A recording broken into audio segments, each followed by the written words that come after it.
विभूती ही सामान्य विभूती नाही, भगवान विष्णू आणि तुकाराम महाराज यांच्यामध्ये कुठल्याही प्रकारचा भेद नाही, याच्यामध्ये कुठल्याही प्रकारचं अंतर नाही. म्हणजे रामेश्वर भक्त तुझ्या, तुका विष्णू नाही तुझ्या नवे नवे, याच्याही पलीकडे जाऊन रामेश्वर भट्टांनी तुकाराम महाराजांचं वर्णन करत असताना त्यांच्या आरतीमध्ये वापरलेली भाषा आपण पाहू शकता.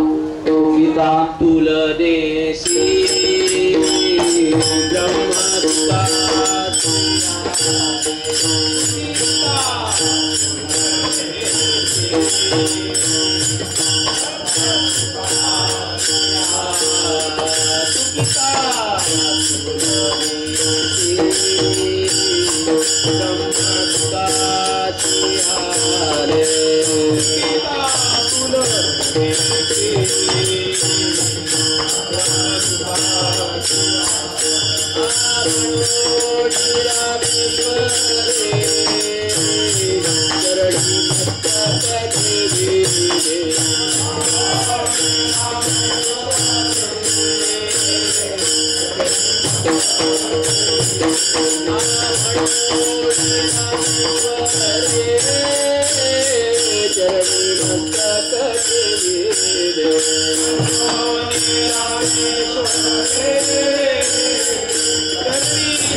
रामेश्वर भट्ट तुकाराम महाराजांचं वर्णन करताना काय भाषा वापरतात? तुकिता तुलनेसी ब्रह्म, तुकासे आले साक्षात ब्रह्म तुकाराम महाराजांच्या रूपाने अवताराला आलेले आहेत. या सगळ्या गोष्टींचं चिंतन केल्यानंतर आपल्याला लक्षात येतं की तुकाराम महाराजांचा अधिकार हा सामान्य अधिकार नाही. तुकाराम महाराजांचा अधिकार आपल्याला कळावा याच्याकरता मी हे सगळं चिंतन आपल्या समोर मांडलेलं आहे. मला वाटतं पहिला मुद्दा आपला संपला. मी असं गृहीत धरतो की तुम्हाला तुकाराम महाराजांचा अधिकार कळाला असेल. माझा पहिला मुद्दा संपला. मी दुसरा मुद्दा काय उपस्थित केला होता की संतांचं वर्णन संतच करू शकतात का?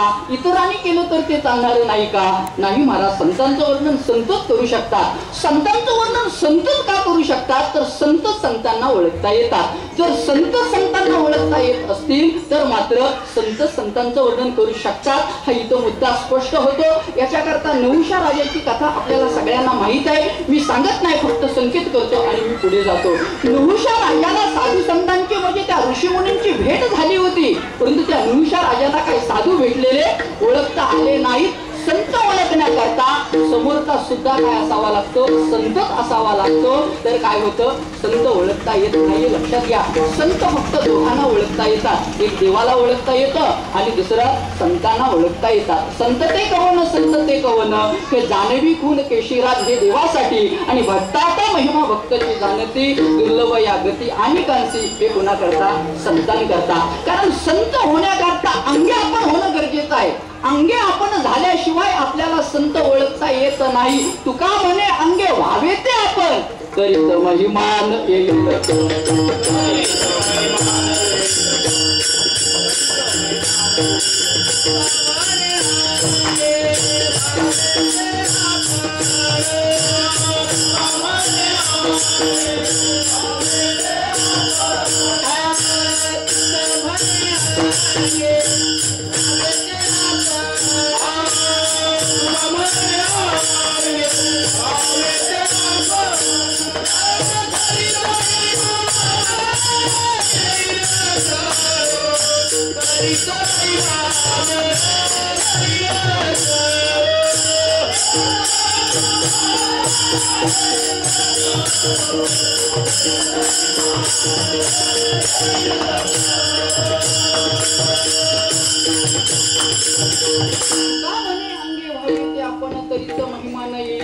अंगे आपण होणं म्हणजे काय?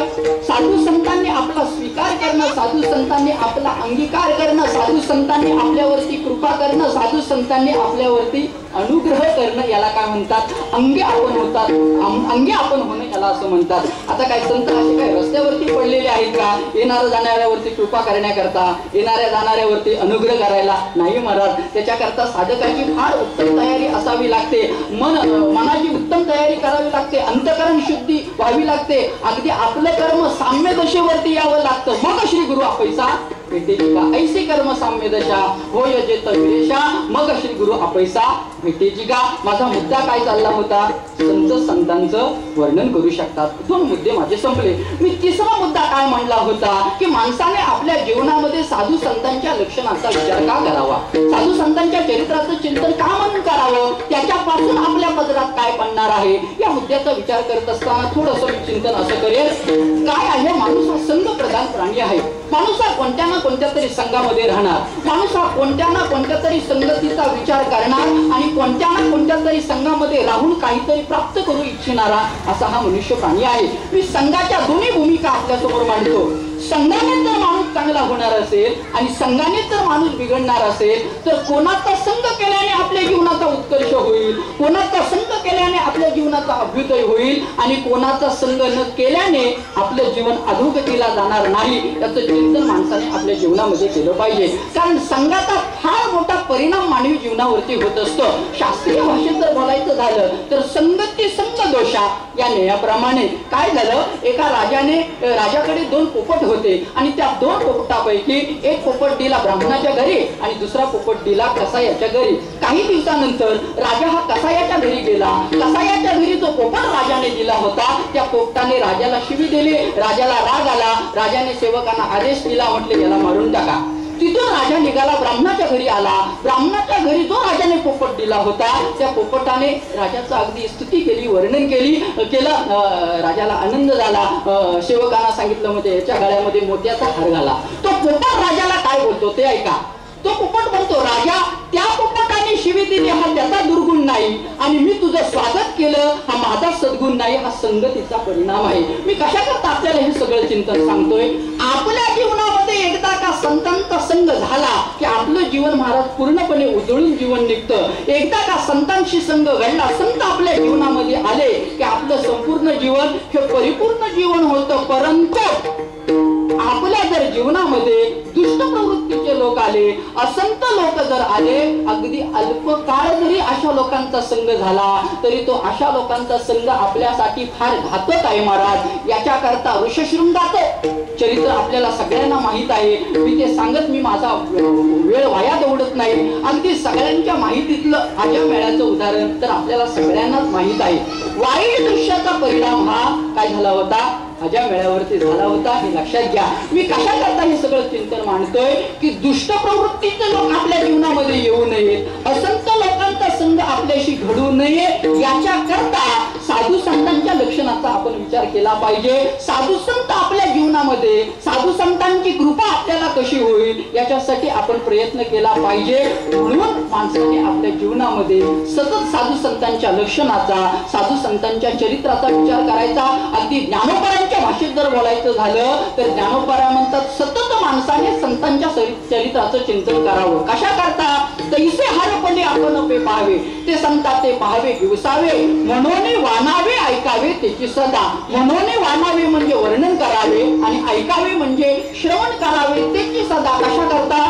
तैसे हरपले आपण पे पाहावे. किंवा ज्ञानोबारांची आणखीन एक गोड ओवी आहे, ते मुक्ता ते निर्धारिता लाभे आपुलीच मुक्तता जैसी दीपे दिसे पाहता आपली वस्तू. वस्तू म्हणजे ब्रह्म.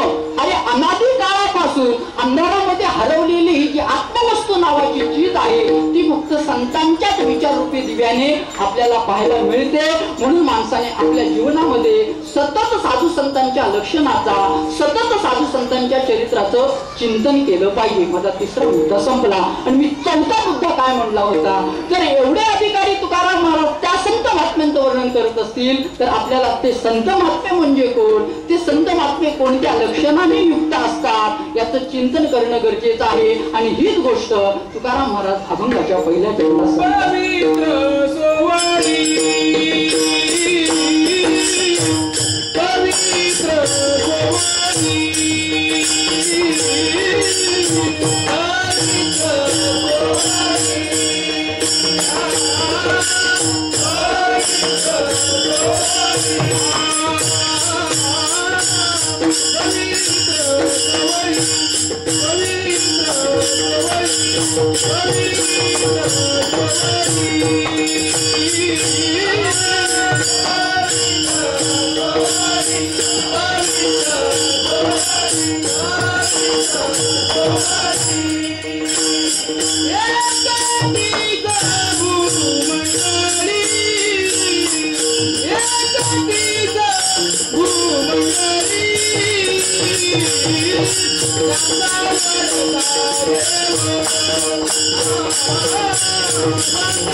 पहिलं लक्षण तुकाराम महाराजांनी संतांचं सांगितलं पवित्र. वास्तविक संत या शब्दाचं जर उत्पत्ती आपण पाहिली ना तर अशी आपल्याला त्याचा विचार करता येतो. गीतेमध्ये सच्चिदानंद घन ब्रह्माचा उल्लेख 3 पद्धतीने आलेला आहे, ओम, तत आणि सत. सत म्हणजे परब्रह्म. संत या शब्दाची निवड ही तिथूनच झालेली पाहायला मिळते. लक्षात घ्या, सतचे बहुवचन संत आहे. सतचे बहुवचन संत आहे. संत हा शब्द सत पासूनच सिद्ध झालेला आहे.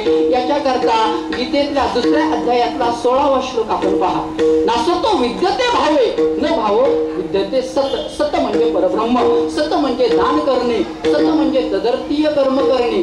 सत शब्द लिहिल्यानंतर आपण जो वरती अनुस्वार देतो ना, अनुस्वार, त्या अनुस्वाराच्या अधिष्ठानावरती परमात्मा जाऊन बसला आणि संत त्या शब्दाची लौकिक निर्मिती झाली. तुकाराम महाराज त्या संतांचं वर्णन करत असताना संतांचं पहिलं लक्षण तुकाराम महाराजांनी सांगितलं पवित्र. पवित्र या शब्दाची फोड अशी केली जाते, पवी अधिक बरोबर पवित्र. पवी या शब्दाचे 2 अर्थ सांगितले जातात. एक वाच्यार्थ सांगितला जातो आणि एक लक्षणार्थ सांगितला जातो. पवी या शब्दाचा वाच्यार्थ होतो धनुष्य आणि पवी या शब्दाचा लक्षणार्थ होतो अज्ञान. त्रायते म्हणजे रक्षण करणे, संस्कृत शब्दापासून आलेला तो अर्थ आहे. म्हणजे पवित्र या शब्दाचं चिंतन, पवित्र या शब्दाचा अर्थ आपल्याला काय करता येईल, अज्ञानापासून कर्तांचे रक्षण, त्यांना म्हणा पवित्र. साधू संतांची पवित्रता ही सामान्य पवित्रता आहे असं समजू नका. साधू संतांची पवित्रता ही आघात पवित्रता आहे. साधू संतांच्या पवित्रतेचा महिमा खुद्द भगवंताने सुद्धा गीतेमध्ये गायलेला आहे. 12वा अध्याय उघडा म्हणजे आपल्याला कळेल. अनपेक्ष सुचिर दक्ष उदासीनो गतवथा सर्वारंभ परित्यागी व्योम भक्त समीप्रिया. या सूची या पदावरती ज्ञानोबारांनी केलेलं तुम्ही व्याख्यान विस्ताराने पाहू शकता. थोडंसं बोलतो आणि मी पुढे जातो. ज्ञानोबारा म्हणतात संत किती पवित्र आहेत. संतांजवळ एखादी अपवित्र वस्तू आली असता त्या वस्तूचा अपवित्रपणा न आता संत महात्मे त्या अपवित्र वस्तूला काय करतात, पवित्र करतात. इतकं सामर्थ्य महाराज संतांच्या ठिकाणी आहे. या अनुषंगाने मी एक मुद्दा उपस्थित करतो आणि मी पुढे जातो. माझा मुद्दा काय आहे त्या मुद्द्याकडे लक्षात घ्या. साधू संतांच्या सहवासामध्ये, साधू संतांच्या सानिध्यामध्ये, साधू संतांच्या संपर्कामध्ये एखादी सजीव वस्तू आली आणि ती पवित्र होते, पवित्र झाली, त्यात आश्चर्य वाटून घेऊ नका. साधू संतांच्या सहवासामध्ये एखादी निर्जीव वस्तू जरी आली तरी सुद्धा ती काय होते, पवित्र होते. मी याच्याकरता उदाहरण सांगतो, सगळ्यांच्या माहितीतलं उदाहरण सांगतो. सगळ्यांना भंडारा डोंगर माहित आहे, सगळ्यांनी ऐकलेलं आहे भंडारा डोंगर, काही लोक गेलेही असतील.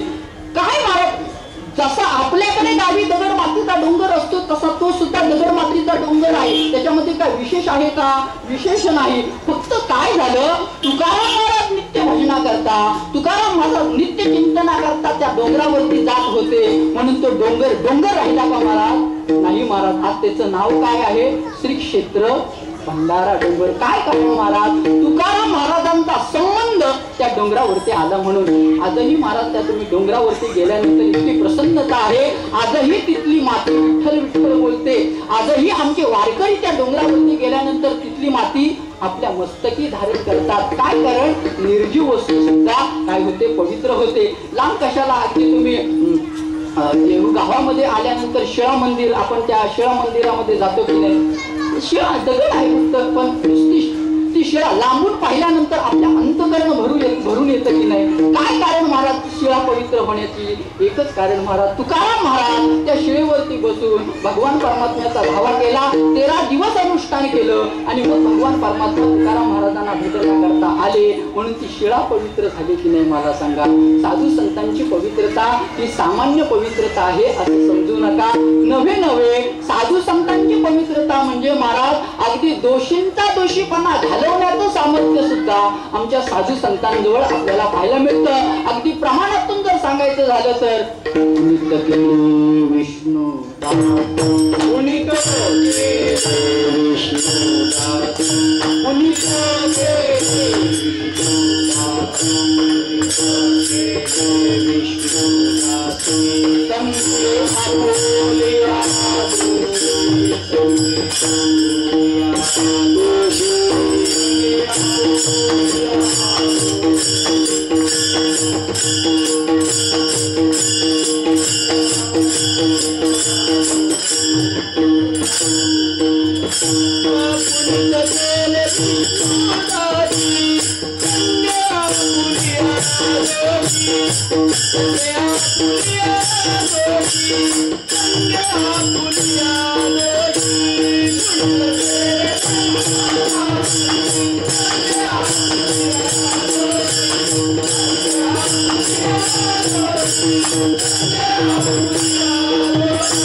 दोषीचा दोषीपणा घालवण्याचं सामर्थ्य महाराज साधू संतांच्या ठिकाणी आपल्याला पाहायला मिळतं. ही भूमिका सामान्य भूमिका आहे असं समजू नका.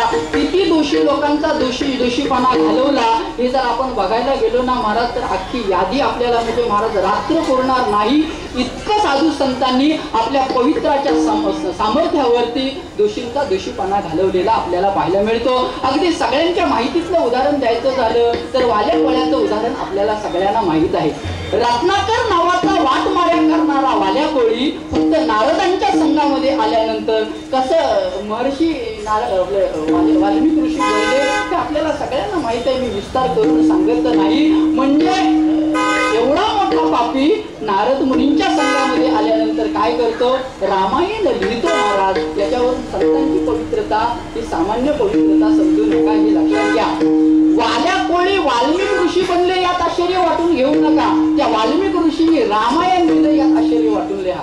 कारण काय आहे, वाल्मिक ऋषींनी जसं लिहिलं तसं साक्षात प्रभू रामचंद्रांना सुद्धा वागावं लागलं. म्हणजे त्यांच्या आज्ञेचं उल्लंघन आमच्या प्रभू रामचंद्रांना सुद्धा करता आलेलं नाही. काय झालं, ज्या वेळेला प्रभू रामचंद्र लक्ष्मण आणि सीता आईसाहेब वनवासाला जायला निघाल्या त्यावेळेला लक्ष्मणाची पत्नी उर्मिला प्रभू रामचंद्रांजवळ आली आणि म्हणू लागली, म्हटले प्रभू मी सुद्धा तुमच्या बरोबर वनवासाला येणार. माझे पती म्हणजे लक्ष्मण तुमची सेवा करतील आणि मी काय करीन, सीता आईसाहेबांची सेवा केली. प्रभू रामचंद्रांनी काय सांगितलं ते ऐका. प्रभू रामचंद्र म्हणतात, हे बघ उर्मिले, तुला वनवासाला नेण्याकरता माझी कोणतीच अडचण नाही, परंतु जर वाल्मिक ऋषींनी आमच्या तिघांमध्ये आणखीन जर तुझे नाव जर वनवासाकरता लिहिलं असतं तर मी तुला नक्कीच वनवासाला घेऊन गेलो असतो. मला काय सांगायचं आहे की साधू संतांची इतकी पवित्रता आहे, दोषींचा दोषीपणा संत महात्मे घालवत असतात. नवे नवे याच्याही पलीकडे जाऊन असं आपल्याला चिंतन करता येईल की संत महात्मे पवित्रांना पवित्र वस्तूला सुद्धा पवित्र बनवतात. त्याच्याकरता थोडंसं मी धावतं इथं आपल्याला सांगतो. आपण आपल्या भारत देशामध्ये 3 तीर्थक्षेत्र पवित्र मानतो. त्याच्यामध्ये पहिलं कोण? काशी क्षेत्र. काशी क्षेत्र अगदी काशीमध्ये मेल्यानंतर मोक्ष मिळतो. मोक्ष देऊनी उदार काशी होय तीर, परी वेचावे लागे शरीर ये गावी. काय आहे? काशीमध्ये मेल्यानंतर मरणाऱ्याच्या काळामध्ये काशी विश्वेश्वर तारक मंत्राचा उपदेश करतात म्हणून त्याला मोक्ष मिळतो. म्हणजे मेल्यानंतर मोक्ष आहे, परंतु साधू संतांचा नुसता संत जरी घडला तरी सुद्धा मोक्ष मिळतो. असं गाथ्यामध्ये तुकाराम महाराजांचा अभंग आपल्याला पाहायला मिळतो. आलिंगन घडे मोक्ष सायुज्यता जोडे. दुसरी पवित्र तीर्थक्षेत्र कोणतं आहे? हिमालय आहे, आपल्याला तेही माहित आहे. तिसरं गंगा, सगळ्यांना माहित आहे. गंगेमध्ये स्नान केल्यानंतर काय होतं? आपलं पापाचं क्षालन होतं. परंतु खरं सांगू का मी तुम्हाला, नुसतं स्नान करून उपयोगाचं नाही, गंगेमध्ये बुडून मरावं लागतं तर काय होतं? मोक्ष मिळत असतो. म्हणजे मला आपल्याला काय सांगायचं आहे, मेल्यानंतर ही सगळी तीर्थक्षेत्र काय करतात? आपल्याला उत्तम गती प्राप्त करून देत असतात. म्हणजे स्नान हे अदृष्ट फलसूचक आहे, परंतु संतांची संगत ही दृष्ट फलसूचक आहे. याच जन्मामध्ये आणखीन एक न्यूनता मी तीर्थक्षेत्रातली सांगतो. तुमच्या आमच्यासारखे पापी लोक जाऊन काय करतात? स्नान करतात. त्यामुळे होतं काय? आपलं पाप, आपला अपवित्रपणा काय होतो? त्या तीर्थक्षेत्रांना लागतो. मग तो प्राप्त झालेला अपवित्रपणा घालवण्याकरता, पुण्य पवित्र होण्याकरता परत त्या तीर्थांना कुठं यावं लागतं? साधू संतांच्या जवळ यावं लागतं. शंकर सांगे ऋषी जवळी, सगळे तीर्थे मध्यान काळी, येती पुंडलिका जवळी, करती आंघोळी वंदिती चरण. हे लक्षात घ्या. संत जेनी अंग लगे, पापाती जिनले गंगे, तैसे संत संगे सुचित्व दैसे. किंवा तीर्थे पर्वकाठ, अवघी पायापे सकळ. किंवा अगदी नारद मुनी नारद भक्ती सूत्रामध्ये सुद्धा तीर्थ कुर्वंती तीर्थांनी बोलतात की नाही? लक्षात घ्या.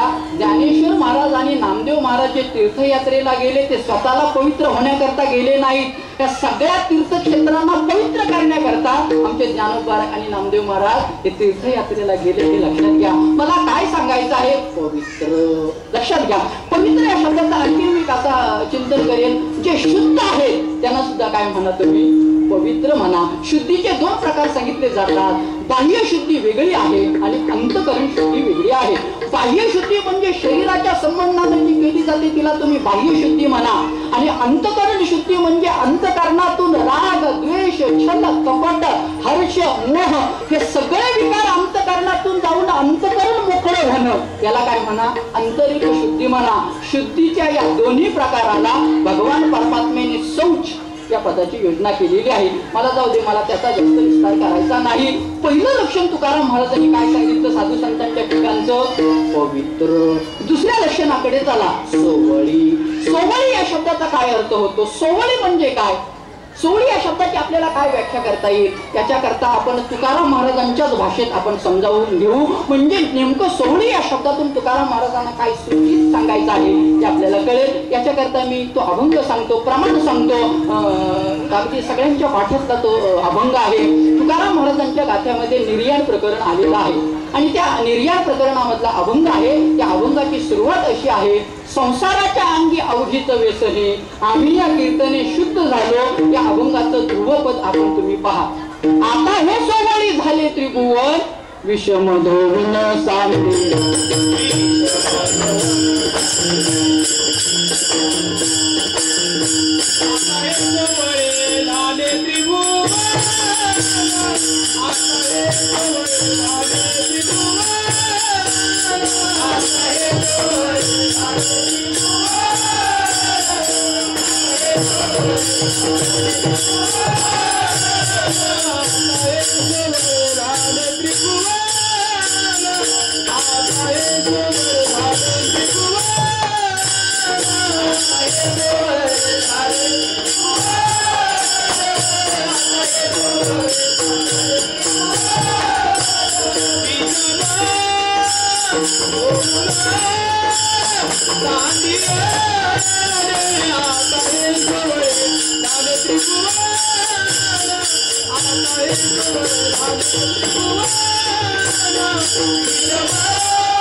आता हे सोवळी झाले त्रिभुवन, विषम धुवून सांडी येले, विषम धुवून सांडी येले. आता हे सोवळी झाले त्रिभुवन. म्हणजे या प्रमाणाचं चिंतन करत असताना सोवळी कोणाला म्हणायचं? जिथं विषमता नाही त्याला काय म्हणा? सोवळी म्हणा. हे लक्षात घ्या. साधू संतांनी जगाकडे बघितल्यानंतर त्यांना जग विषम दिसत नाही. तुम्ही आम्ही मात्र जगाकडे बघितल्यानंतर आपल्याला जग मात्र काय होतं? विषम दिसत असतं. काय दिसत असतं? तर कारण आहे महाराज, काय आहे? आणि साधू संतांना जर विषम जगाच्या ठिकाणी दिसलं असतं तर आमच्या ज्ञानोबारायाने असं बोलले नसते, अवघाची संसार सुखाचा करीन आनंद भरीन. ही विषमता साधू संतांच्या ठिकाणी नाही. ज्या अर्थी साधू संतांच्या ठिकाणी विषमता नाही त्या अर्थी साधू संतांच्या ठिकाणी काय असली पाहिजे? समदर्शनता असली पाहिजे. आणि संतांच्या ठिकाणी समदर्शन हा गुण आपल्याला पाहायला मिळतो. नाथ महाराजांनी भागवतामध्ये संतांची 5 लक्षणं सांगितलेली आहेत. नंबर 1 निरपेक्ष, नंबर 2 शांती, नंबर 3 मुनी, नंबर 4 निर्वेर आणि नंबर 5 समदर्शन. लक्षात घ्या, आपणची विश्व झाला अगदी सगळा भेदभाव याचा निरून गेलेला आहे. तो काय आहे? खऱ्या अर्थाने समदर्शन आहे. म्हणजे त्याच्या ठिकाणची विषमता खऱ्या अर्थाने संपलेली आहे. कितीतरी महाराज उदाहरणं साधू संतांच्या चरित्र संबंधानं आपल्याला देता येण्यासारखी आहे. साधू संतांच्या ठिकाणी समदर्शनता असते म्हणजे नेमकं काय असतं? मी तुम्हाला नाथ महाराजांच्या चरित्र संबंधाने घडलेली कथा सांगतो. नाथ महाराज ज्या वेळेला रामेश्वरला जात होते, काशीहून आणलेली कावड, मी परवा असं माझ्या वाचनात गेलं, रामेश्वरला कधी जायचं असतं? काशीहून आणलेली कावड रामेश्वरवरती ओतायची असते आणि रामेश्वर मधला सेतू आणून तो गंगेमध्ये बुडवायचा असतो. असं काय? आता मी काय कधी कुठल्या तीर्थयात्रेला गेलेलो नाही. मला फक्त आळंदी, पंढरपूर आणि देहू एवढंच मला माहिती आहे. त्यामुळे त्या तीर्थयात्रेचा काय नियम असतो मला माहित नाही. ज्या वेळेला नाथ महाराज रामेश्वरला जात होते त्यावेळेला रामेश्वरला जात असताना वाटेमध्ये एक गाढव अगदी तहानेने व्याकुळ झाला होता. त्यावेळेला आमच्या नाथ महाराजांनी ते गंगेचं पाणी पाजलं की नाही मला सांगा? काय कारण? त्या गाढवाच्या ठिकाणी सुद्धा नाथ महाराजांना परमात्मा दिसत होता. याला काय म्हणा?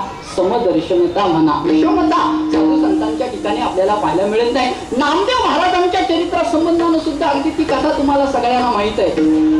त्या पुत्र्याने ज्या वेळेला सुकी भाकरी घेऊन पळाला त्यावेळेला सुकी भाकरी खाऊन त्या पुत्र्याचं पोट दुखेल म्हणून आमचे नामदेव महाराज अगदी त्या तुपाची भाकरी घेऊन त्या पुत्र्याच्या पाठीमागे लागले की नाही? काय कारण महाराज? समदर्शनता आपल्याला कुठे मिळते? साधू संतांच्या ठिकाणी पाहायला मिळते. म्हणजे समदर्शनता आहे म्हणजे विषमता नाही. जिथे विषमता नाही त्यांना काय म्हणा? सोवळी म्हणा. सोवळी या शब्दाचा आणखी मी अर्थ तुम्हाला सांगेन. तुकाराम महाराजांचं प्रमाण आपल्याला घ्यायचं आहे. दुसऱ्या संतांच्या प्रमाणाचा विचारच करायचा नाही. मी ते प्रमाण तुम्हाला सांगतो. कुणाला सोवळी म्हणायचं सांगतो मी. नाही त्या विटाळा अखंड सोवळा, उपाधी वेगळा जाणीवेचा. जे विटाळ रहित आहे त्यांना काय म्हणा? सोवळी म्हणा. विटाळ 3 पद्धतीचा सांगितला जातो. स्पर्श अस्पर्शाचा विटाळ आहे, जाणीव नेणीवेचा विटाळ आहे, जन्म मरणाचा विटाळ आहे. आता तो स्पर्श अस्पर्शाचा विटाळ कसा आहे, जाणीव नेणीवेचा विटाळ कसा आहे, जन्म मरणाचा विटाळ कसा आहे हे सांगायला गेलो तर जवळजवळ रात्र आपल्याला पुरणार नाही. जाऊ द्या, मला त्याचं जास्त चिंतन करायचं नाही. मला काय सांगायचं आहे? विटाळ नाहीसं होणं म्हणजे काय होणं? अज्ञानाची निवृत्ती नाहीसं होणं म्हणजेच विटाळ नाहीसं होणं आहे. हे लक्षात घ्या. कारण एकदा का अज्ञानाची निवृत्ती निघून गेली की देहतादात्म्याचा निटाळ निघून जातो. देहतादात्म्याचा निटाळ निघून गेला की जाणीव नेणीवेचा निटाळ नाहीसा जातो आणि जाणीव नेणीवेचा विटाळ नाहीसा झाला की जन्म मरणाचा विटाळ नाहीसा होतो. म्हणून महाराज आपल्या परमात्म स्वरूप आपल्याला का दिसत नाही? एकच कारण महाराज, आपल्या ठिकाणचा अज्ञानरूपी विटाळ अजून नाहीसा झालेला नाही. ज्या क्षणी आपला अज्ञानरूपी विटाळ नाहीसा होईल त्यावेळेला आपल्याला प्रत्येक जळी स्थळी काष्टी पाशाने आपल्याला परमात्मा दिसल्याशिवाय राहणार नाही हे लक्षात घ्या. म्हणून अज्ञानाची निवृत्ती होणं फार महत्वाचं आहे. अज्ञान नावाचा शत्रू महाराज फार मोठा शत्रू आहे हे लक्षात घ्या. एखाद्या वेळेला आपला भाऊ शत्रू होईल या जन्मापुरता महाराज, एखाद्या वेळेला शेजारचे लोक शत्रू होतील या जन्मापुरते, एखाद्या वेळेला गावातले लोक शत्रू होतील या जन्मापुरते. परंतु अज्ञान नावाचा शत्रू महाराज जन्मोजन्मी शत्रू झाला आणि जन्मी शत्रू झाला म्हणून किती वेळा जन्म यावे नित्य व्हावी भजित दुसरं तिसरं काही नाही हे लक्षात घ्या. म्हणून अज्ञानावरती आपण धावा घातला पाहिजे हे लक्षात घ्या. तुम्ही झाडाच्या फांद्या तोडत बसू नका. अतिदैविक अधिभौतिक आध्यात्मिक याचा चिंतन तुम्ही करू नका. तुम्ही फक्त मुळावरती घाला. मला काय सांगायचंय, अज्ञानाची निवृत्ती होणं म्हणजे काय होणं, विटाळ नाहीसा होणं. आणखीन एक अर्थ मी तुम्हाला सोवळी या शब्दाचा सांगतो. कुणाला सोवळी म्हणायचं, उपाधी वेगळा तुका राहिला सोवळा. उपाधी वेगळा तुका राहिला सोवळा. जे उपाधी रहित आहेत त्यांना सुद्धा काय म्हणू शकता तुम्ही, सोवळी म्हणू शकता. उपाधी या शब्दाचा अर्थ होतो बाह्य पाश. पाशाचे अनेक प्रकार सांगितलेले आहेत. भावार्थ रामायणामध्ये 7 प्रकार सांगितलेले आहेत. आणखीन काही ठिकाणी आपल्याला त्या पाशाचे प्रकार आपल्याला पाहायला मिळतात. देहपाश आहे, स्वजनपाश आहे, गृहपाश आहे, पुत्रपाश आहे, मोहपाश आहे, अगदी आशापाश आहे. लक्षात घ्या, त्या सगळ्या पाशाची अंतःकरणातून निवृत्ती होणं हेच तर भक्ताचं लक्षण आहे. तुकाराम महाराजांनी भक्ताची व्याख्या सांगत असताना कुणाला भक्त म्हणावं, तुकोबाराय बोलतात ना,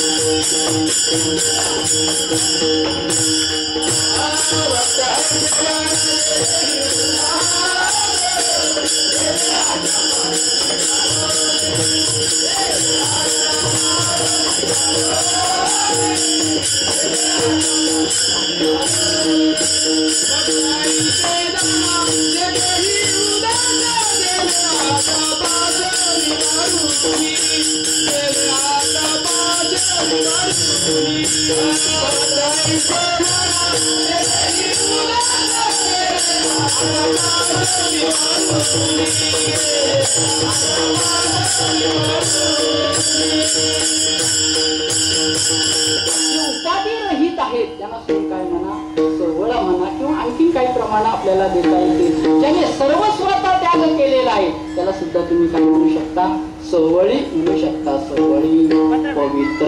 पुढे काय म्हणतात तुकोबाराय, एक तिचं भूमंडळी. एक या शब्दाचं तुम्ही चिंतन काय करा, एक या शब्दाचा अर्थ तुम्हाला कसा करता येईल. मी इथं एक या शब्दाचं चिंतन विशेषण रूपाने करेल.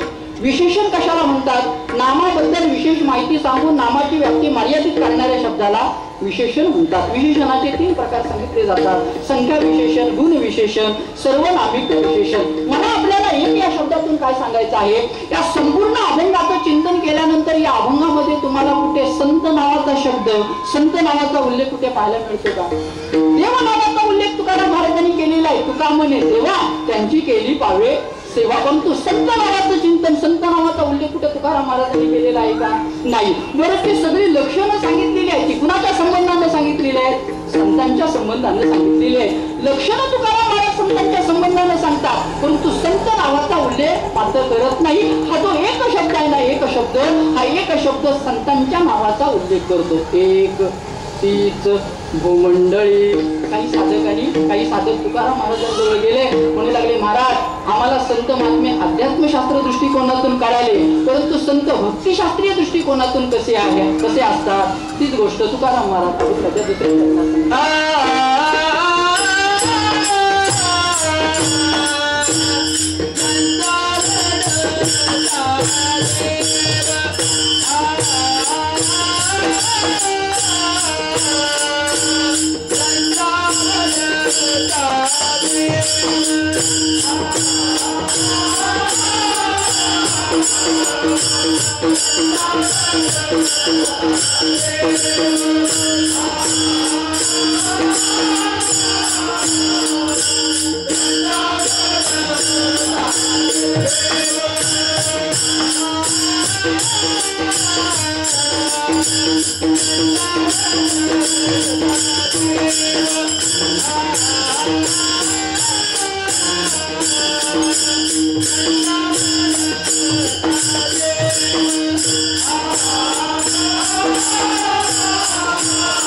पवित्र सोवडी एक तीच भूमंडळी ज्यांचा आवडता देव अखंडित प्रेम भाव.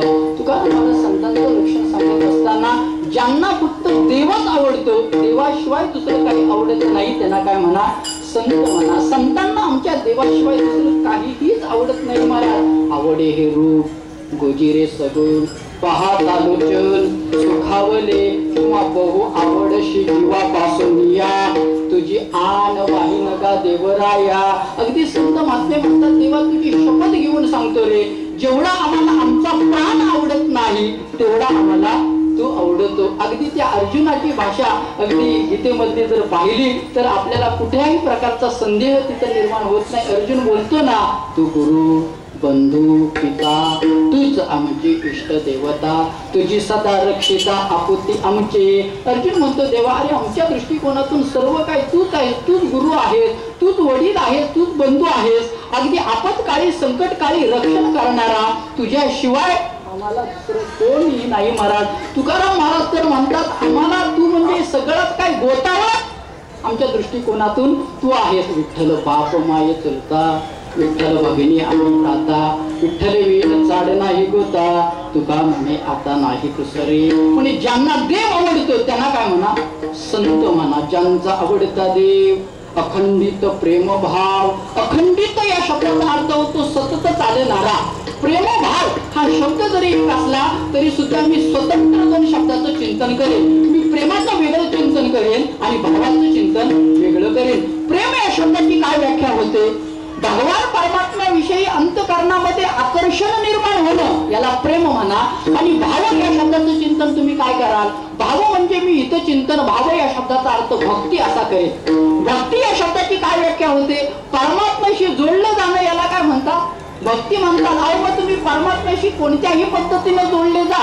भक्तिशास्त्रकारांनी परमात्म्याशी जोडले जाण्याचे 2 मार्ग सांगितलेले आहेत. एक अनुकूल पद्धतीनं परमात्म्याशी जोडलं जाता येतं आणि प्रतिकूल पद्धतीनं परमात्म्याशी जोडलं जाता येतं. तुम्ही कोणत्याही पद्धतीनं जोडले जा. तुम्ही जोडले जाताना याला फार महत्व आहे. परंतु मधुसूदन सरस्वती अनुकूल पद्धतीनं परमात्म्याशी जोडलं जाणं याला उत्तम भक्ती असं म्हणतात. प्रतिकूल पद्धतीनं सुद्धा तुम्हाला परमात्म्याशी जोडलं जाता येतं. याच्याकरता उदाहरणं जर सांगायची झाली तर तुम्ही रावणाचं उदाहरण बघा, कंसाचं उदाहरण बघा, पुतना वंशीचं उदाहरण बघा. ही सगळी मंडळी परमात्म्याशी जोडली गेली, फक्त प्रतिकूल पद्धतीनं परमात्म्याशी जोडली गेली. म्हणजे अखंडित प्रेमभाव या शब्दांचं चिंतन, या वाक्याचं चिंतन करत असताना आपल्याला काय करता येईल? ज्यांच्या अंतःकरणामध्ये भगवान परमात्म्याविषयी भक्तीचं आकर्षण आहे त्यांना काय म्हणा? संत म्हणा. विठ्ठल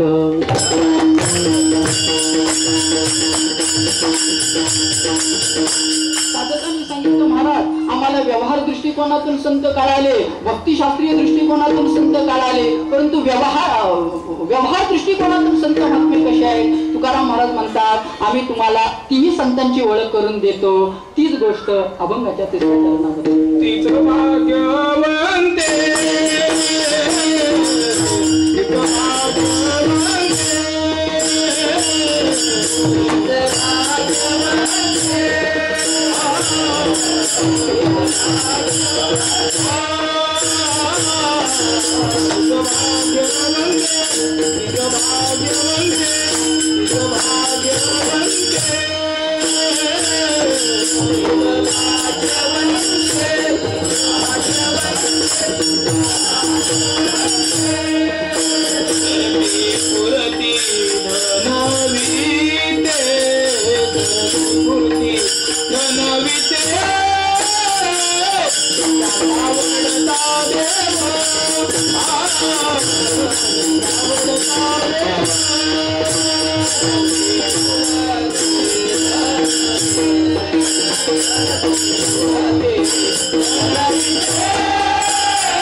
असे सांगतात तीच भाग्यवंते. भाग्यवंते हा अनेक वचनी शब्द आहे महाराज. भाग्य या शब्दाचा काय अर्थ होतो? भाग्य या शब्दाचा अर्थ होतो दैव. भाग्य या शब्दाचा अर्थ होतो उत्कर्ष. भाग्य या शब्दाचा अर्थ काय करता येईल आणखीन आपल्याला? अभ्युदय. जगतामध्ये पारमार्थिक दृष्टिकोनातून जी काही सगळी भाग्य सांगितलेली आहेत ती सगळी भाग्य ज्यांनी आपल्या पदरामध्ये संपादित करून घेतलेली आहेत त्यांना काय म्हणा? संत म्हणा. तीच भाग्यवंते सरती पुरती धनवित्ते. सरती पुरती या शब्दाचा अर्थ होतो पूर्णपणे. पूर्णपणे जे ऐश्वर्यवान आहेत त्यांना काय म्हणा? संत म्हणा. संत महात्म्यांना मला काय सांगावं? तुमच्या आमच्या जवळ असणारा धन दौलत पैसा अडका हा प्रारब्धावरती अवलंबून आहे हो.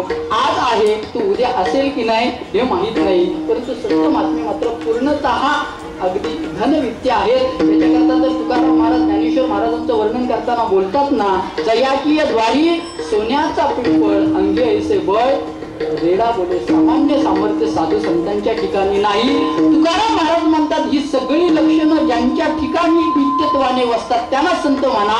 आणि अशा संतांची सेवा केली की ती सेवा देवाला पोहोच होते. स्वतंत्र देवाची सेवा करण्याची गरज नाही. अभंगाच्या शेवटच्या चरणामध्ये तुका म्हणे देवा